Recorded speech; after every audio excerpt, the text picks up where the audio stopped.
For vlog number 4, we read about the importance of imagery um, in posters or in comics. And so for the first exercise, it said that color choice is a really important aspect for the eye and for the message that it portrays to the audience.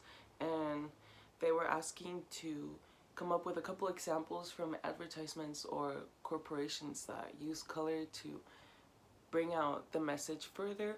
And I chose the color red because the color red means hunger, and multiple multiple fast food restaurants use the color red, such as McDonald's, Carl's Jr., and even Burger King. Even if it's a little bit in the there's not a lot of red, but there's still red, and it still means the same thing. And then I also chose the color blue because blue means calm and trusting, and there's a variety of foundations that use the color blue to emphasize trust, and that they are a good association that are just trying to help.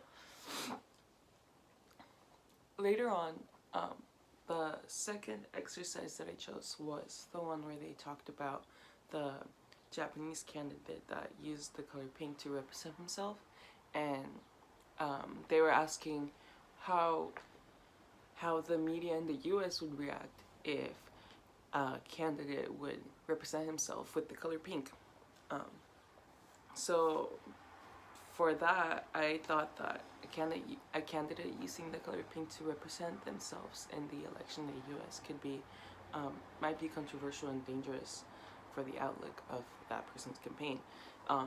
I feel like that's not only just because the color pink is not as dominant, but it also is because the U.S. focuses on color and gender, and I don't think those two collide as much, even though it doesn't really matter. But I feel like that would bring a lot of negative outlook for the candidate, and it would lower his chances of it. So for the third exercise, we were asked to explain or give some examples of montage scenes that set up the whole theme of the video, or like any type of video really. So the first one that I thought was about people fighting, which hints violence and disturbance for the whole music video. And then the next one could be couples hugging, kissing, and all that lovey-dovey stuff, and that could hint romance, or like a love story, or a song about a love story. And then the last one that I think is the most popular nowadays could be montage scenes that display money and girls. And despite this might look a little raunchy, it also means that there is a side of luxury that people are attracted to, not only because of money, but also because of the attention of attractiveness.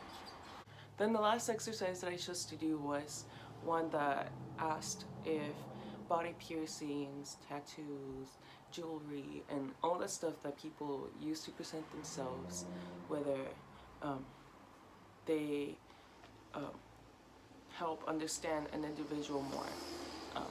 And I agree. I think that this allows for other people to see a visual glimpse of what a person's personality is, or like their interest, and the way that they think about themselves.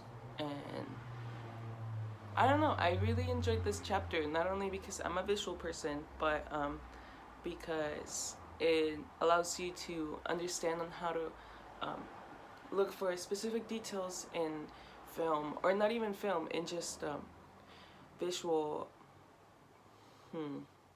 It could be a visual excerpt, like, you know, the let's say you're taking a test and there's a picture and you're asked to analyze it. You can look into specific details in that picture that hint, oh, maybe this person's thinking, even like little details can show you that person's political side, for example, or how they feel about hunger or like any other global warming. um, I don't know, I just find that really interesting, and I really enjoyed this chapter, and I hope to see you next video.